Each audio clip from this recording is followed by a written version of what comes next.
All right. So we'll introduce ourselves. I'm James. This is Dave.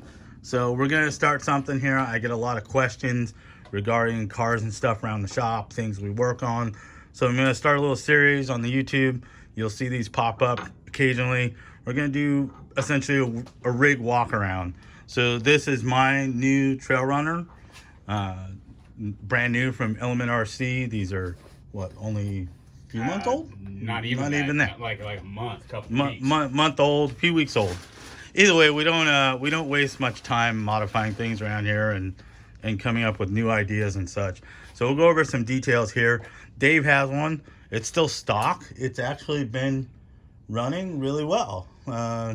Surprisingly, the steering servo hasn't died, which is 100% usually stock, other than wheels and tires, and that thing's still cooking. Yeah. We put a set of 1.7 tires on it, which is roughly the same size as the class ones that's on this truck. A little bit different wheel, but yeah, it's doing well so far. And I started this truck. People kind of mistake it for an HPI a little bit. It's running an HPI body, but I also fitted the HPI bumpers front and rear.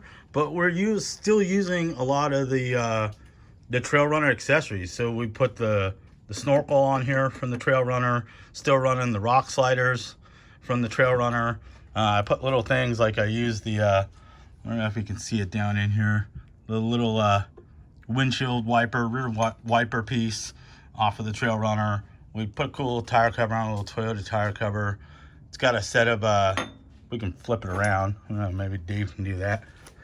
You got a set of Traxxas, the little match tracks on the side here, on just a piece of bent metal I bent up and mounted them on the side, and then running sweet set of Method VP wheels. Got to have the real deal wheels, right? Maybe not on a truck like this, but I had them, so we went with them.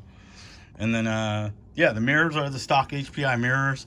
The interior I'm running in this truck is it's out of the new 10.3 Jeep JLU body, and it seems to fit this. It's got a pretty modern look to it. The dashboard seems right. I don't know if you can see it in there. It's kind of reflecting off the window a little bit, but yeah, put some of the factory, not a lot of color. It doesn't need a ton. It's just to take up the space inside there. But yeah, so that's some of the stuff on the outside. And then we'll pop the body off and get to some of the more technical details. I don't know, what do you think about this truck so far, Dave? That's pretty cool. It works pretty good. Yeah, it's different. It's got lots of flexies. Yeah, it does have a lot of flex. We'll get into why it has a lot of flex in a minute. So yeah, we'll pop the body off and we'll get into some of the technical suspension things and what we're running for electronics and stuff.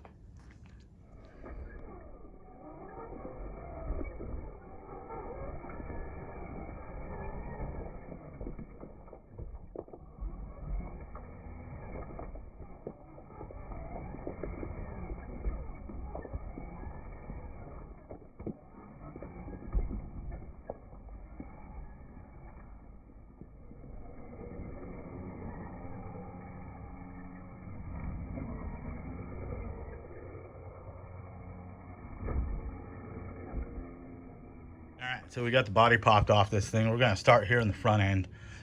It's essentially still fairly stock, other than a few minor tweaks I've done to this. So I've added a little bit of caster to this by cutting the stock upper arm bracket back and adding, I think it's like a 3mm spacer to it, to just kind of push the top of the hub back and add some caster. And then I adjusted the lower ball joint rod end out 2 or 3mm to add a little bit of camber, which really helped it. It seems to lean over well now. It doesn't lift tire as bad, which is pretty prevalent. And it's got better steering.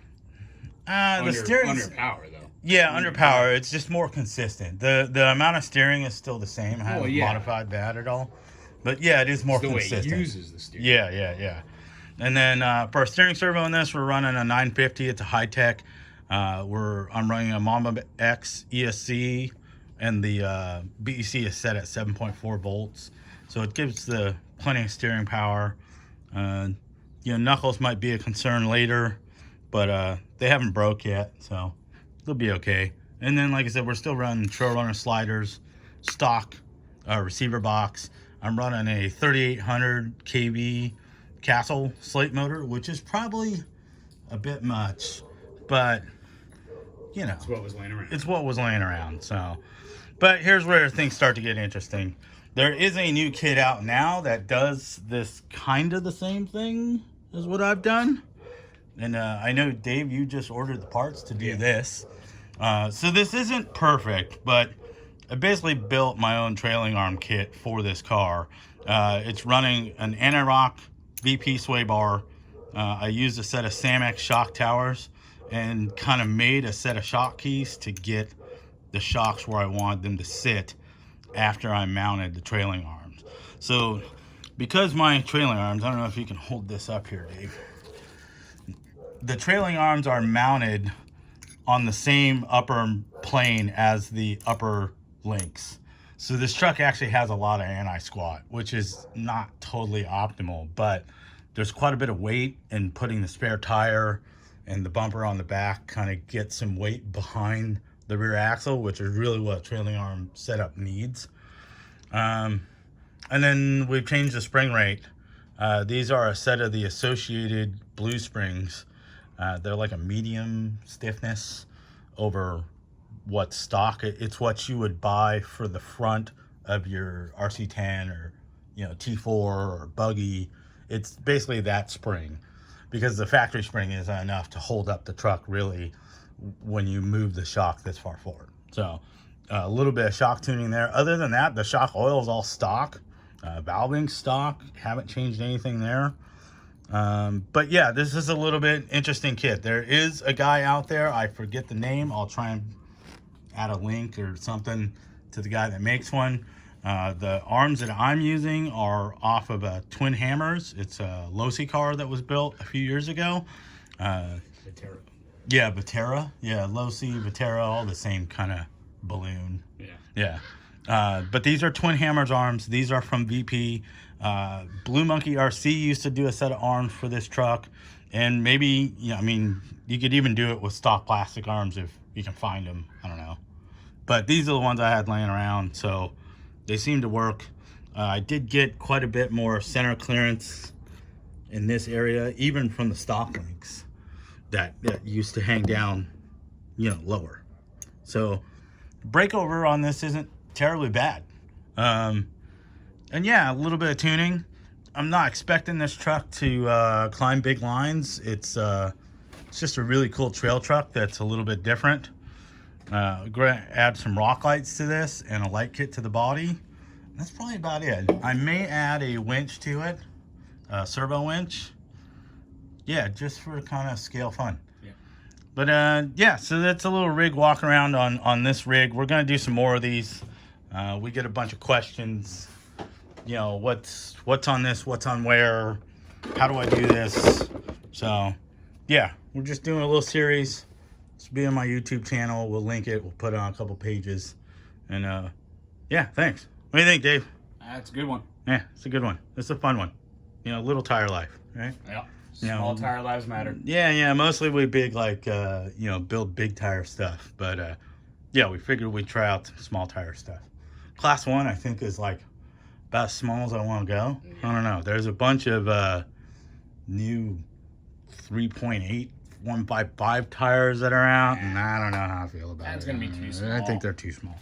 The Class 1s tuck well in this. They Yeah, sit well yeah. in that, Tuck's so- like perfect. I mean, I don't know if we can Nah, get it like don't that. change it. Put smaller tires on there, makes it look goofy. Yeah, I mean, this thing tucks really good. If you want tire tucking good times, it's where it's at. So, all right. Well, thanks, guys. We'll do some more rig walkarounds. Had some questions about the 4-link setup that's on the back of this, and we figured we'd do a little video for it. So, thanks, and we'll talk to you guys later. What do you think, Dave? Spear 30? Beer 30. Nice. Cheers.